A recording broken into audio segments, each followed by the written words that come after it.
being a bit of a perfectionist is a two-edged sword, so I'm not really happy with the bow at the moment. I mean, I could just finish it off, but you can see I've got it strapped up to this straight edge, and you can see the overall amount of deflex. And it's not all at one point, but I've got it strapped down from, there's the centre line, so the straighter half of the upper limb strapped down, so this lower limb's got a good degree of deflex. Yeah, we got 3 inches. So some of that may have pulled back out getting it further on the tiller yesterday, and it just looks a bit ugly. So I thought what I'll do is I'll strap it down and heat treat this area. I'll go all along. Now normally I don't like and I don't recommend heat treating just parts of limbs, because as you then take further wood off you can go through it and you'll end up with hard spots and soft spots. It can be a right old mess. But because this is virtually finished, just doing this, it may take out some of that deflex. It may help fix it in position, because steaming can do that. You can steam a bend and it will pull out, and you steam it and it pulls out, and you steam it and pulls out. But then if you steam it and then fix it in with dry heat and go beyond 100 degrees C up to 200 where it hardens the wood, you can sort of fix it in position. So it will slightly stiffen the lower limb, which will improve the tiller, because that lower limb was a bit weak. It might take out some of this set, and I seem to have got a hint of sideways bend back in, so I can pull this slightly across this that way as I pull it down. Now of course you'd all know you should never bend a bow the wrong way, but it's like everything, it's a matter of degree. I can pull that down gently and I'm not going to do it any harm. So I'll strap it down under tension with rubber, and then I'll heat treat along there, and hopefully that'll pull it down a lot straighter, stiffen up that limb, and everything will be marvellous. There's the heat gun set up. A couple of little points to note before I start. I've got side cheeks clamped on. That's to help concentrate the heat along the belly of the bow, rather than it just blasting out round the sides. I've got the fishtail nozzle on the heat gun. It'll also help protect the sapwood. The other thing is, even with this strapped right down under tension with the rubber, you've still got this gap here, so it won't pull out all the deflex, because this reflex is sort of counteracting it. And I could have lifted this end up on some blocks of wood or something, but I'm not out after absolute perfection, and there is a little bit of deflex in that limb anyway. The other thing is my trusty kitchen timer, which I'll set for about 8 minutes for the first blast of heat, and then probably knock it down to about 4. And I might not have the heat gun on full blast, I don't know, but you need to keep an eye on it. It's easy to forget what you were doing and end up burning your wood.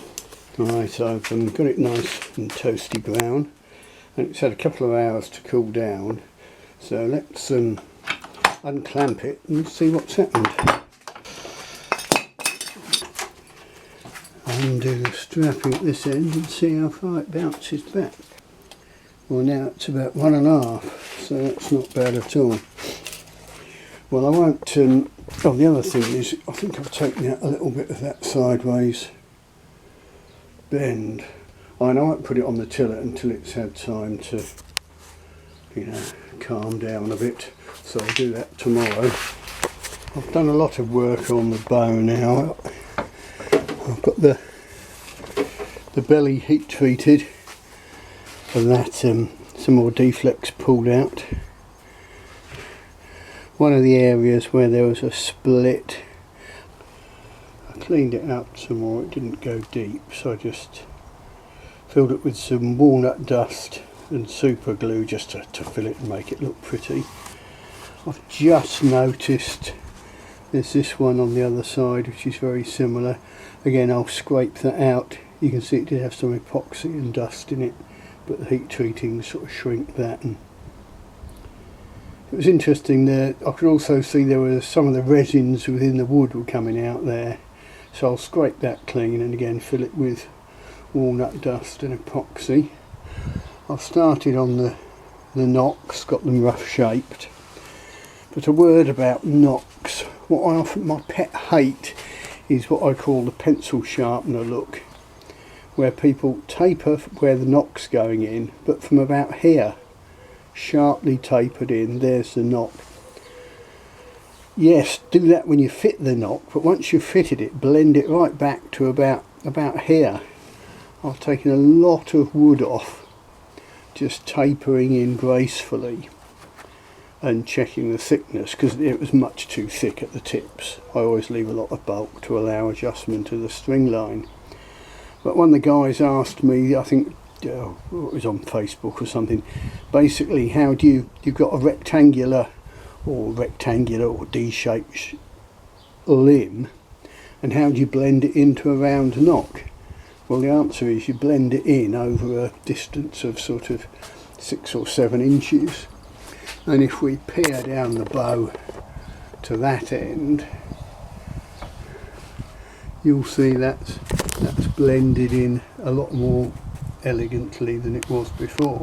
When I first got the knock in, it was sort of this width all the way out to the tip, and there's a bit of a bulge this side. But now basically you line up the 2 end points with the middle and then peer down it, and anything that's sticking out too far you can take off. Yeah, I mean, it's still got some character, but it's relatively straight, and I've left extra width where that knot is. But once I've done the stringer groove on here, I'll get her back up on the tiller for another look. But we're certainly on the home straight now. Let's see the result of all my work. Got the horn knocks on. They're not polished or finished nicely. It's a low brace. There's a bit of a pig to brace it. I've filled that little crack there. I haven't done anything with that yet, so I just want to have a quick look because I'm impatient. The centre has moved about 1/4 inch this way because I took about 1/2 inch off the lower tip just when I was doing the knock. Just, you know, I didn't go mad, just took it back a whisker. So let's have a look. I might not pull it right back. I just want to have a shuffle.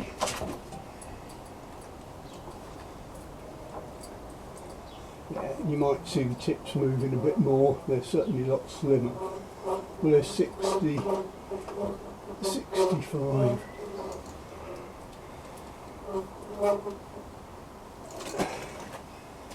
$70 at 24.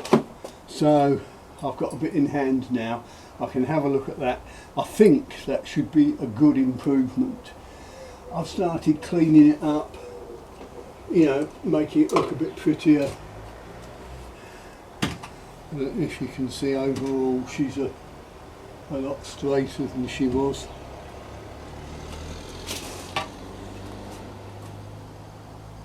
I don't know if that will sharpen the string line. But yeah, it's gonna look handsome, I think. And there's still a hint of the lower limb looking weak. You know, the distance there, you know, if you go about 1 foot either side of the centre line, that distance is a bit more than that distance. But it's not like really ugly and throwing me eye anymore. Might get the tips coming round a bit more. They have been substantially thinned both in width and depth. When I put the knocks on, they were all very stiff. I'll review the video anyway. I'll get this published because you can see how I've moved on over the weekend.